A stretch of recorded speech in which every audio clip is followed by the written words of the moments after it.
TVT au cœur de l'information.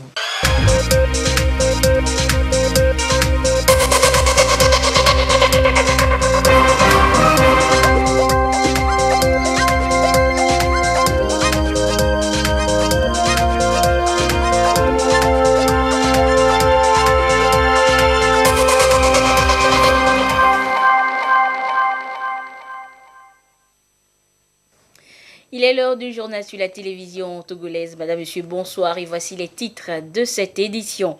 Comment mieux gérer les flux migratoires et transactions aux frontières Togo, Bénin et Burkina Faso? Les maires et préfets de ces pays découvrent à Accra les stratégies pour y parvenir. L'extrémisme violent prend de plus en plus d'ampleur sur tous les continents. Les actions pour l'éradiquer ne faiblissent pas. Vous découvrirez ce soir l'engagement du Togo face à ce fléau. Et puis le mois du consommé local se poursuit. Tous les produits locaux sont appelés donc à être consommés sans modération. Comment le cinéma est-il consommé, le cinéma togolais? Eh bien, le ministère du Commerce a organisé un point de presse à ce sujet, à découvrir donc dans cette édition. Voilà donc pour les titres.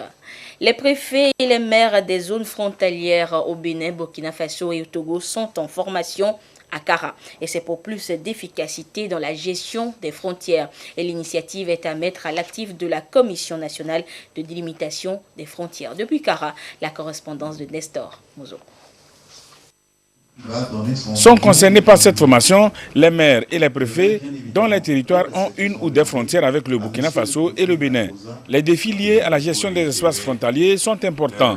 Or, nombreux sont les élus des nouvelles communes créées qui ignorent les modalités de gestion de ces espaces frontaliers.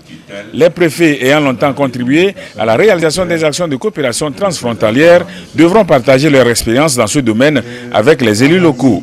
C'est dans ce contexte que la CNDF, Commission nationale de délimitation des frontières, organise cette formation appuyée financièrement et techniquement par la GIZ.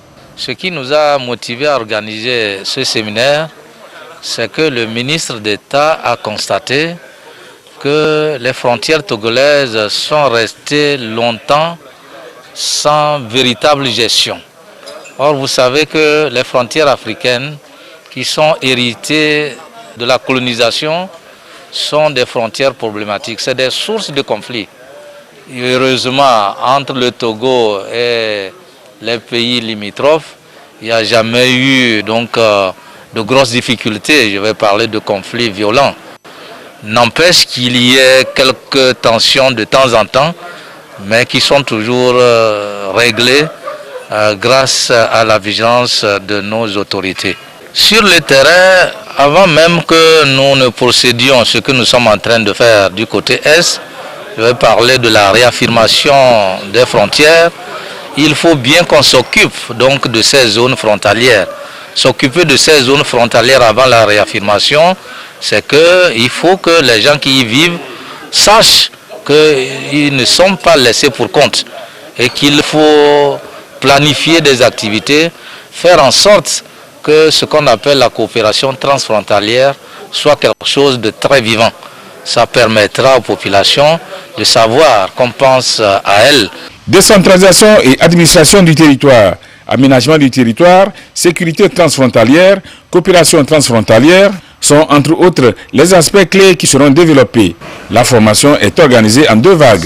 La première, composée des maires et préfets des régions maritimes, plateaux et centrales, se tient du 19 au 21 octobre. La deuxième vague, qui comprend les préfets et maires de la Kara et des Savanes, se déroulera du 22 au 24 octobre.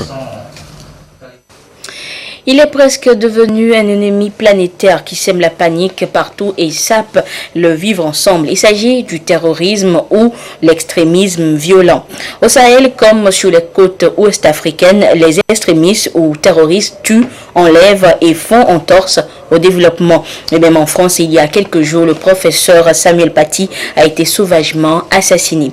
Que fait le Togo, même en n'étant pas touché par le phénomène? Quel est son engagement face à l'extrémisme violent? Les réponses dans ce dossier signé Augustin Gossi.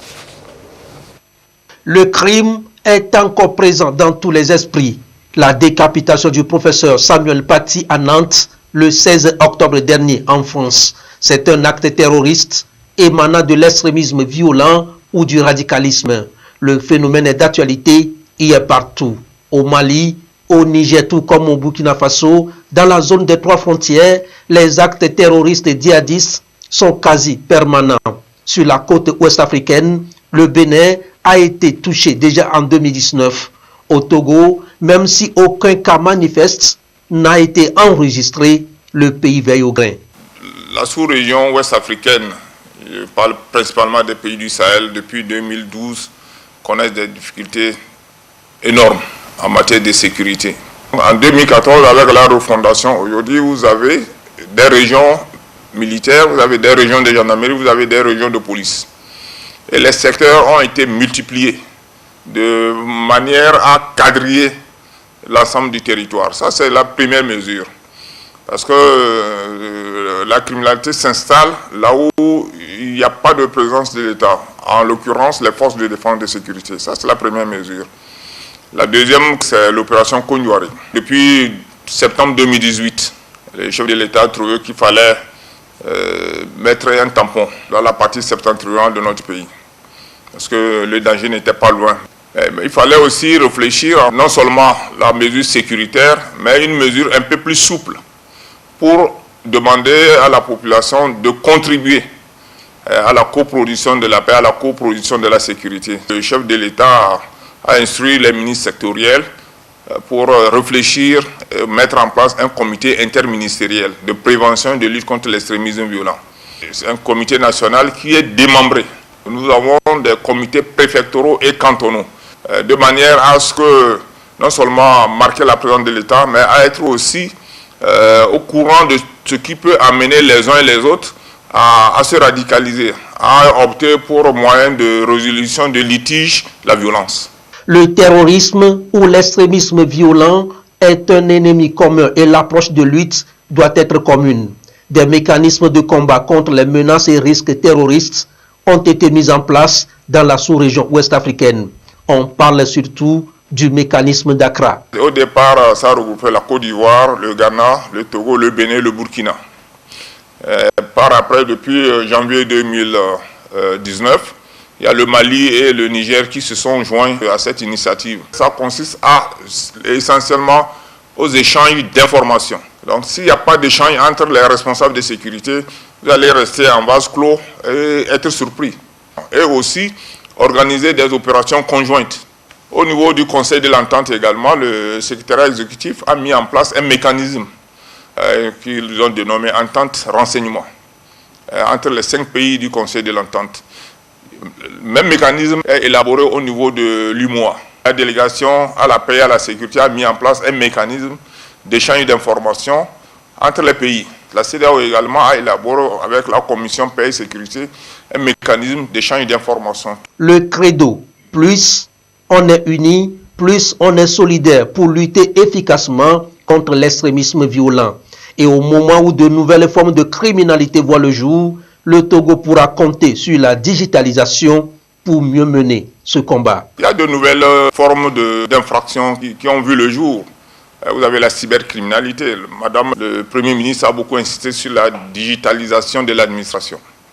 Aujourd'hui, vous avez des individus à partir de l'Internet peuvent faire bouger le monde. Il faudrait que nos forces également ne soient pas oubliées. Au niveau des forces de défense et de sécurité, nous prenons également en compte ce principe-là. Il faut connaître les nouvelles infractions pour pouvoir envisager les nouvelles formes de prévention. Beaucoup de terroristes, c'est difficile de les avoir parce qu'ils ont une certaine avance. Il y a des pays qui ont plus de moyens, il y a d'autres qui en ont moins. Il faudrait que les moyens que le Togo dispose, par exemple, puissent servir à solutionner un problème de sécurité, par exemple du Bénin ou du Burkina.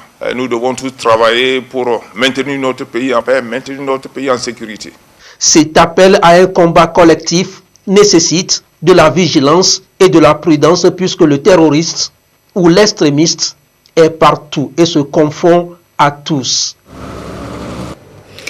Le projet de soutien aux activités économiques des groupements est un projet du ministère en charge du développement à la base, lancé depuis 2012. Il veut permettre de renforcer les capacités productives, organisationnelles et entrepreneuriales des groupements. Et depuis 2012, donc, plus de 6000 groupements sur l'ensemble du territoire national ont bénéficié du projet. Et l'une de nos équipes de reportage a justement rencontré les bénéficiaires de la préfecture de Pelé. Le reportage est signé Christine Pétikialoudé. Govier Konda à Adeta dans la préfecture de Pelé. Ici est installée la coopérative Amen, spécialisée dans la production, la transformation et la commercialisation des produits agricoles. On a eu financement de SAEG. On nous a fait de prêts à la FICEC. À travers ce prêt, on a continué avec nos activités. Ce savoir-faire est le fruit du projet de soutien aux activités économiques des groupements PSAEG. Autre organisation bénéficiaire du projet, les groupements Mokpopo et Ntifafa. Pour la campagne agricole 2018-2019, Mokpopo a eu un rendement de 3 tonnes de maïs et 5 tonnes de riz. Ntifafa, en plus de la culture, s'est formé dans la transformation. Avant, on semait seulement sans aucune technique et le rendement n'était pas bon. Avec les techniques de PSAEG, on a un bon rendement.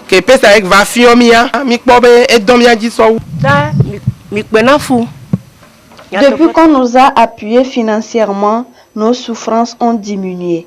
On nous a donné aussi des bâches et un moulin.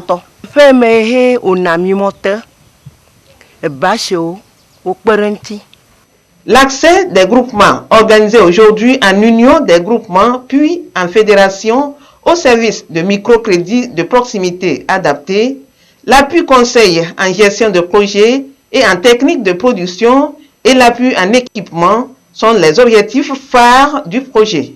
La coopérative Nevame à Akata a bénéficié de la formation en technique agricole. Suzanne Zakli, membre de l'Espérance Verte, excelle dans l'élevage. On nous a formés dans plusieurs domaines. Aujourd'hui, c'est moi-même qui traite mes animaux.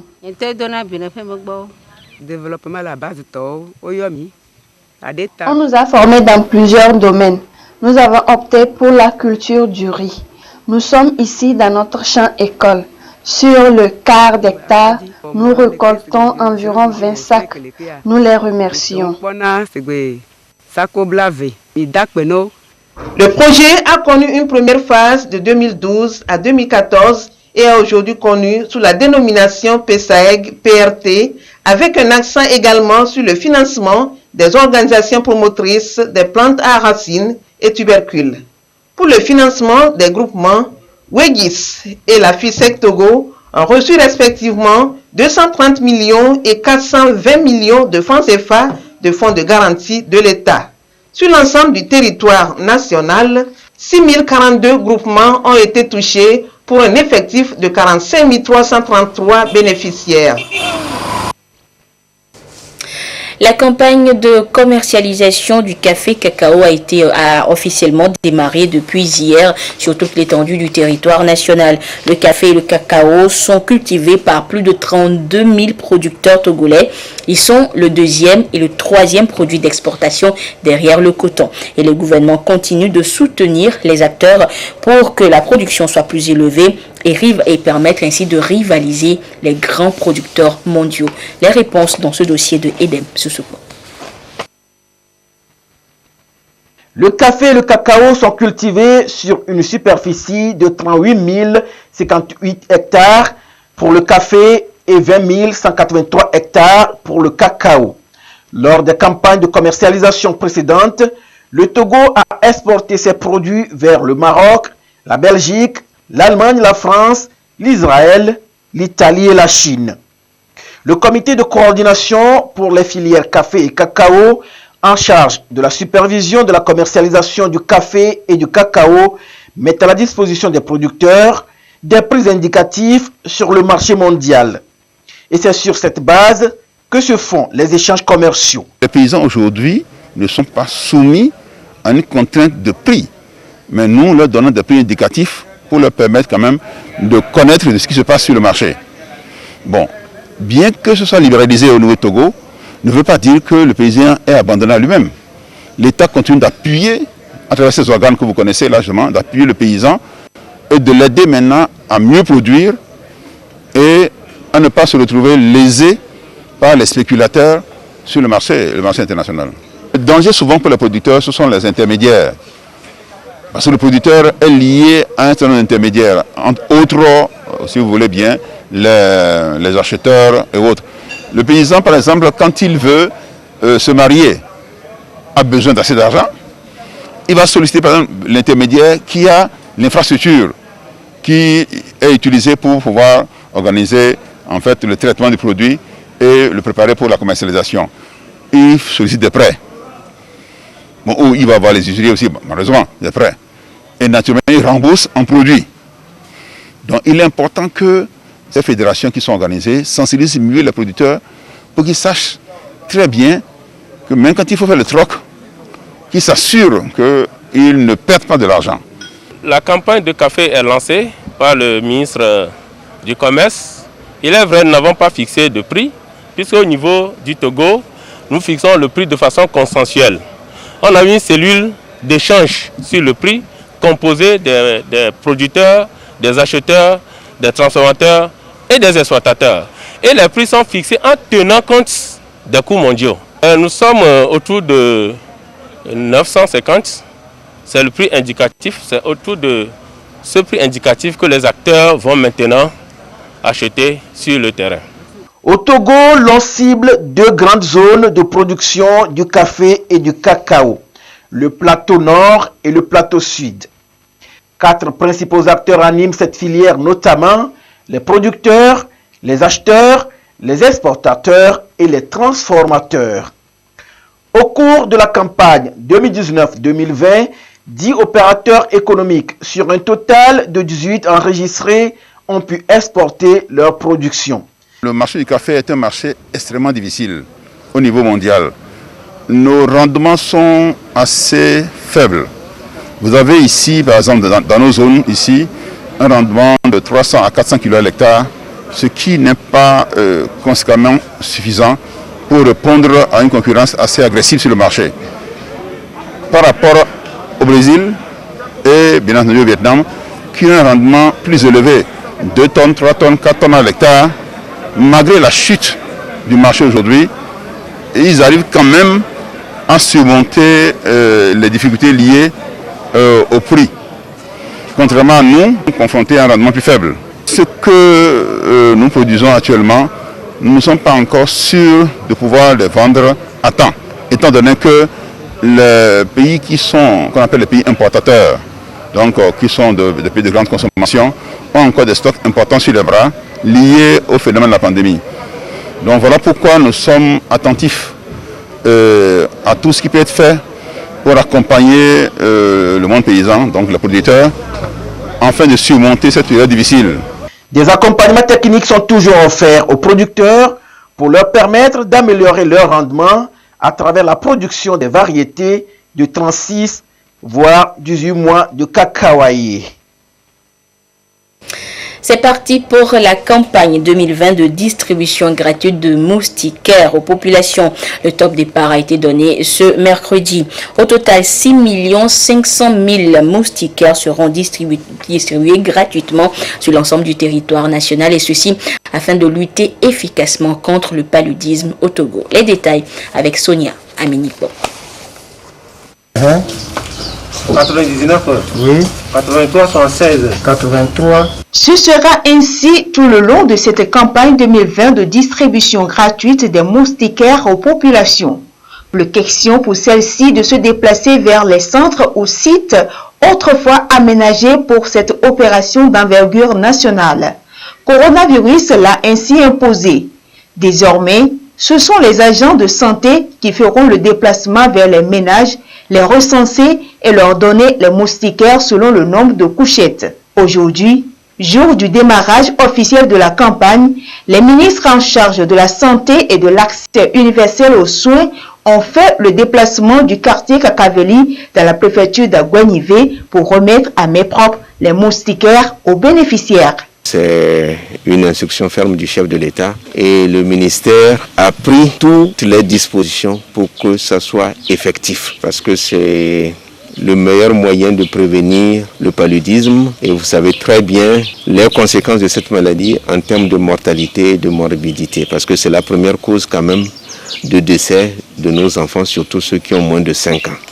Et c'est compte tenu de toutes les conséquences de cette maladie qu'elle doit être prévenue. Et c'est dans le même ordre d'idée que nos partenaires soutiennent l'État et nous avons le devoir de mettre à disposition ces moustiquaires-là. Et pour que cela se fasse de façon correcte, nous avons besoin du soutien, de la participation de la population, aussi bien dans le dénombrement des ménages que dans la distribution et surtout dans l'utilisation effective des moustiquaires. Cette stratégie va nous permettre de réduire considérablement la fréquence du paludisme dans nos populations. Les bénéficiaires promettent d'en faire bon usage, surtout en cette période de pluie favorable à la multiplication des moustiques. Les membres du gouvernement et les membres de santé sont venus nous donner les moustiquaires de se protéger avec ça. Parce qu'on voit qu'à ce moment-là, il y a trop de paludisme qui gêne. J'ai reçu cette moustiquaire et je suis content. Donc je vais la utiliser et dormir sur ce moustiquaire-là. Nous voudrions prendre l'engagement de tout faire pour que la distribution des moustiquaires et l'utilisation des moustiquaires dans notre préfecture, la préfecture d'Aguanivé, soit une réussite. Nous saisissons donc l'occasion que vous nous offrez pour exhorter donc les populations de la préfecture d'Aguanivé à réserver un accueil chaleureux aux agents chargés de la distribution des moustiquaires et surtout à collaborer afin que la distribution soit une réussite. Pour cette campagne 2020, 6 500 000 moustiquaires à raison d'une moustiquaire par couchette sont mis à la disposition des populations et 15 000 agents et relais de santé communautaire sont mobilisés pour la cause sur l'ensemble du territoire national. Et la situation de la pandémie au nouveau coronavirus Covid-19 au Togo. À présent, à ce jour du mercredi 21 octobre 2020, la situation de la pandémie se présente comme suit. Le nombre de cas confirmés est de 2120. 16 nouveaux cas depuis hier. Le nombre de personnes guéries est de 1561. 6 nouveaux guéris depuis hier. Et le nombre de cas actifs s'élève à 508. Et le nombre de décès est de 51. C'est un communiqué signé par le ministre de la Santé, de l'Hygiène publique et de l'Accès universel aux soins, professeur Moustapha Mijiawa.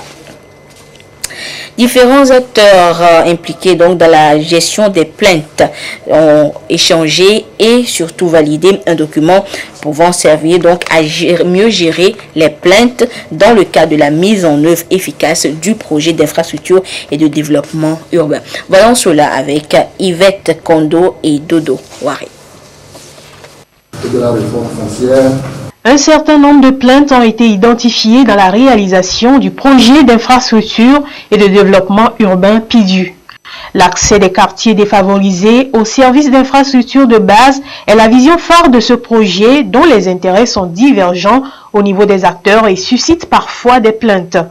Il urge donc de définir des règles et normes consensuelles de gestion des plaintes liées à l'exécution du dit projet. C'est nous les communautés à la base qui exprimons nos besoins. Et il peut arriver que le quartier X ne comprenne pas pourquoi c'est dans le quartier Y qu'on construit les caniveaux. Et donc là, on peut porter des plaintes. Ou bien lorsqu'on construit des caniveaux dans le quartier Y, les riverains même de ce quartier peuvent subir des désagréments. Et ils peuvent aussi porter des plaintes. Ça peut être une doléance. Et ça peut être aussi des recours. Et ça peut être proprement aussi des plaintes effectives. Donc, le mécanisme de gestion des plaintes, c'est un mécanisme qui est développé pour permettre une gestion consensuelle, équitable efficace et transparente d'une plainte dans le cadre de la mise en œuvre du projet d'infrastructure et de développement urbain. Ces acteurs multisectoriels vont valider le mécanisme de gestion des plaintes de manière à interagir ensemble pour matérialiser la vision du gouvernement, celle d'améliorer l'accès à des infrastructures et services urbains de base dans les quartiers mal desservis. Il s'agit d'arriver à construire 20 000 logements décents et à coût abordable à l'horizon 2025. D'immatriculer 30% du territoire national, de permettre à 15% de la population d'accéder aux ouvrages d'assainissement d'eau usée et enfin de permettre à 86% de la population d'accéder à des ouvrages d'assainissement. Il est important que l'ensemble des acteurs restent mobilisés dans la mise en œuvre du projet d'infrastructure et de développement urbain. 3 villes sont ciblées, Lomé, Kara et Dapaon. Le projet est financé par la Banque mondiale via l'Association internationale de développement, IDA. Il est important, voire primordial, de consommer les produits locaux. Et le message a été véhiculé dans la région des Savanes par le ministère du Commerce, de l'Industrie et de la Consommation locale. Une activité qui rentre dans le cadre du mois du consommé local. Depuis Dapaon, la correspondance de Chazanam Baka. Le ministère du Commerce, de l'Industrie et de la Consommation locale mobilise ici tous les directeurs régionaux des services déconcentrés de l'État, les organisations de la société civile et les leaders traditionnels et religieux de la région des Savanes autour du mois du consommé local. Un concept innovant des plus hautes autorités qui ambitionnent de faire du marché national de plus de 7 millions d'habitants le premier atout des producteurs et entrepreneurs togolais. Nous avons sensibilisé sur l'importance de la consommation des produits locaux.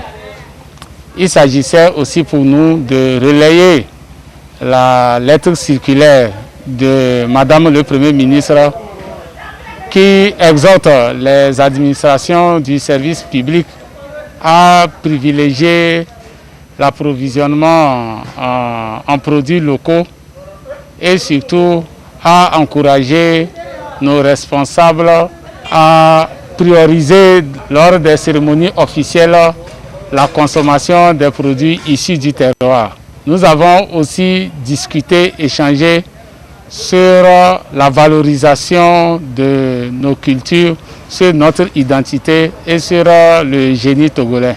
L'autre temps fort de ces assises est cette dégustation des spécialités culinaires des 5 régions économiques du Togo, remise au goût du jour avec l'idée de susciter leur prise en compte dans la gastronomie moderne nationale. Le mois de la consommation locale décrété par le gouvernement est une initiative que nous avons beaucoup appréciée. Et nous pensons que ça pourra vraiment aider à relever l'économie locale. Les menus qui ont été proposés sont purement traditionnels et carrément locaux. Et quant au goût, les goûts sont exceptionnels et vraiment nous pensons que consommer ce que nous avons chez nous est la meilleure chose à faire. Cela nous épargne non seulement des maladies et cela nous permet aussi d'améliorer l'économie de la population. Nous remercions le gouvernement pour cette initiative. Le mois du consommé local, véritable vitrine du Made in Togo, se poursuit jusqu'au 31 octobre 2020. Dans la région des Savanes, d'autres activités comme des émissions radiophoniques, des visites des unités de transformation agroalimentaire et de production textile sont prévues à cet effet. Et la consommation locale ne se résume pas seulement à l'alimentation. L'art et le cinéma en font également partie. Et une conférence de presse a été justement organisée ce mercredi à Lomé autour donc du thème de l'état des lieux de la production et de la consommation cinématographique au Togo. Les questions d'amener la population à aimer et à consommer le cinéma togolais et surtout pouvoir accompagner les producteurs. Le compte rendu avec Abel Aboti, Solange Amandé avec la voix de Abidé Nyasingbe.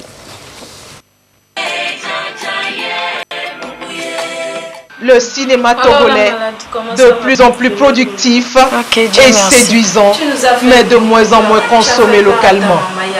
L'urgence est là et il faut donc redorer le blason du 7e art au Togo pour plus d'engouement.